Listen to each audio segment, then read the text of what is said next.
Hi everybody, I'm Bree the Plant Lady, and yesterday I was up in Michigan and had the opportunity to visit the Oudolf Garden Detroit. I remember I was first there in July, and I thought it would be fun to shoot a video showing you all how the garden has evolved into the autumn season. Unfortunately, my phone ran out of juice about halfway through, but I still got some great footage, so I hope that you will enjoy it.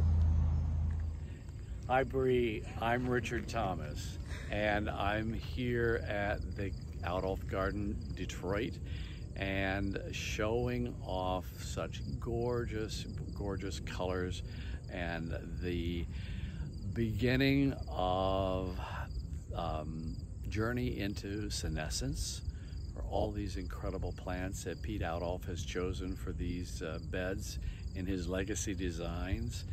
Incredible combinations of texture, and the colors keep changing. Even when the blooms are gone, all of these plants have individual colors in their inflorescence, in their stems, in their seed pods, their leaves, and we just keep watching it roll through. Every 10 days is a different garden. I can't believe how much it's evolved since I was here in July. This is one of those gardens that you really should visit every single week. So true.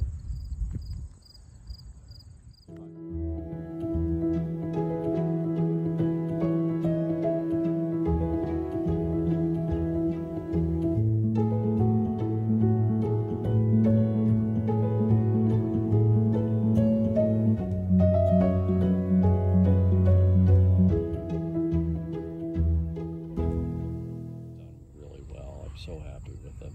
And look what a texture that is down there. That clump that's clear down there. It's so remarkable. All of the textures though. Isn't it awesome? From the Monarda and the alliums. I mean, this is definitely, what a vision. Yes, and the Scampsia, the Eragrostis, Pennisetum, the Schizsacrium. And do you know that Millennia by any chance? I know. That one is called Whirlwind. Oh. And Pete actually found it driving down a back road somewhere in the Netherlands, growing out of an embankment, stopped and knocked on the farmer's door and asked for it. The farmer said yes, and here it is. Fabulous. It never stops giving. It is so fabulous.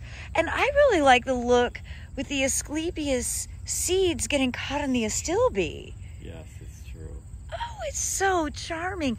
I really wasn't anticipating you having so much still in bloom. Oh. The climate's changed a lot in the 30 years since I lived here. Yes, I think that is really doing a beautiful thing. And is this a special cultivar? No, well, this is just Hubrechtii. Okay. So it's this species, and that is the amazing. amount of variation. If you just, and this is amazing. And look at the clump over there. Variation in size, in color, in progression into senescence. What a range. It's incredible. Yeah, that dark red in the middle. Oh, wow. I've witnessed any powdery mildew on Bradburyana. We've been free of it.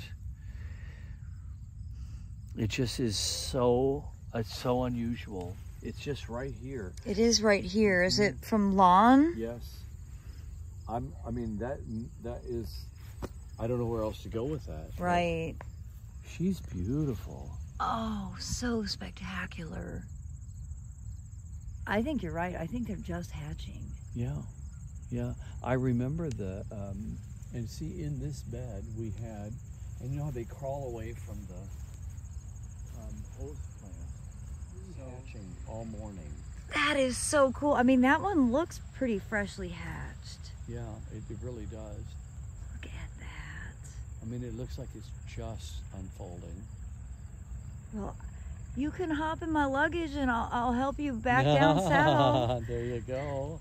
That bloom and the there's something we forgot. I have to show you. I have to take you. We'll come on the way back. We'll look. I just cannot get over, I love how much purple is here. Oh my God, look at this calamintha. Isn't that? Oh, and the anemones in full bloom behind it, and the Amsonia. But here are the bees. Oh wait, that is the bees. It's not the drone. This is just winding down, but we had a whole nother flush of the Centaur. It was originally designed as all Astilbe, but the Astilbe, after 3 years, refuses to grow in this section. Something about too hot, too whatever. So we moved the remnants all up in this where the Astilbe is doing better, coaxing it into that, and just just keep planting seedlings of this Eragrostis up in here, which it does fine. It can handle all the heat. It's a play off of what Pete does. In fact, there's a corner right over here where he's done this. He's put with Sporobolus, his own patented plant, that Echinacea purpurea, which is called Virgin. It's white and quite beautiful. Also using that as a model, and this is where we talk about intent. When the designer puts something together that we cannot make grow, we can look at his intent and we can look at his examples and put together something that maybe he would come up with on his own. And you're paying attention to what plants are thriving in the spot and not fighting nature. Right. Needless to say, though, we go over all of those things with Pete, because he's very involved in this garden, and in just intimate ways. All of the suggestions either come from or go through him, and it's wonderful to have that privilege. Oh, and look at that orangium. Yes. The what's amazing is how many of these plants I'm growing too. It is amazing. You know, that's very cool. Yeah, you're very familiar with it. It's really, it's like not such a stretch from Michigan to North Carolina. The plant palette of perennials is actually not all that different, right, even though we're at least one zone, maybe a zone and a half different. Yeah, probably. Oh yeah, gosh, it's fabulous. And then the incredible contrast with the pycnanthemum. Right. Oh boy, yeah, you can really, really smell that pennisetum seed, and it does smell like dog poo. Yeah. You are not wrong.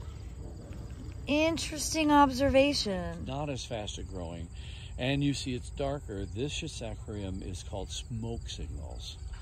It's much darker all the way into the clump, all the season long. It's beautiful. And we don't know why, but maybe we've finally gotten a breakthrough with Helenium. We planted 3 or 4 times, and you see the new growth for next year is looking really good. This is Standing Ovation. Standing Ovation. Oh, it's spectacular. Is such a favorite. Yeah. And Brie, you can see now that it has hints of red in it, but it's going to turn like orange. You see the burnt orange and these bent tips right yes, there? yes. This whole thing is going to take on the coloring that those inflorescence have. It's just, and it's, as you can see, it's in full bloom. You have to have something, though, don't you, to cover, because these guys, in the main, especially that pennisetum, they are so late to the party. I mean, it's July. Anemones. That give some distance without giving the weeds any chance between some of the larger things in the center. Yeah. So not all the short stuff is up front. Well, comparatively, my borders are kind of lame, but I do hope you can kind of see the general inspiration. You know, a lot of the plant palette is at least very similar. Not all the same species, but similar textures. Of course, we're so lucky to be able to grow Muhlenbergia, and you can see the pink muley is just starting, as is the white cloud, which is much earlier this year. Now, one of the things I was really excited to think about while I was visiting the Oudolf Garden Detroit yesterday was the fact that we are going to have a big greenhouse built here, which means I don't need to have as much turf space in this front yard. So I'm going to get to build another bed to kind of complement these native shrub borders. And, well, my mind is reeling. It's always so exciting to visit a garden like that that's just so full of inspiration. And, you know, I'd love to hear your thoughts on shape. And, you know, I'm definitely considering putting in maybe another live oak that would be more centered on the middle part of the house there, to get some shade onto this property. And, well, overall, I'm going to have to mull it over, but I'm very excited that we will be building more garden space into this front yard now that we have the outdoor covered space coming with that greenhouse installation. Visiting the Oudolf Garden Detroit was such an inspiration and really such great timing, because I really am thinking about what I want to do to make this garden look extra special. And you know, what I enjoyed seeing so much were not only the plant combinations, but also how they use grass. And they have big wide grass paths just like I do. And that just made me more excited to daydream about what this front yard could ultimately start to turn into. And I do think, without needing to have the space devoted to a tent several times a year, making more garden beds up here is certainly the obvious solution. So I do hope that you will continue to tune in. And as always, thanks so much for watching, everybody. Happy gardening.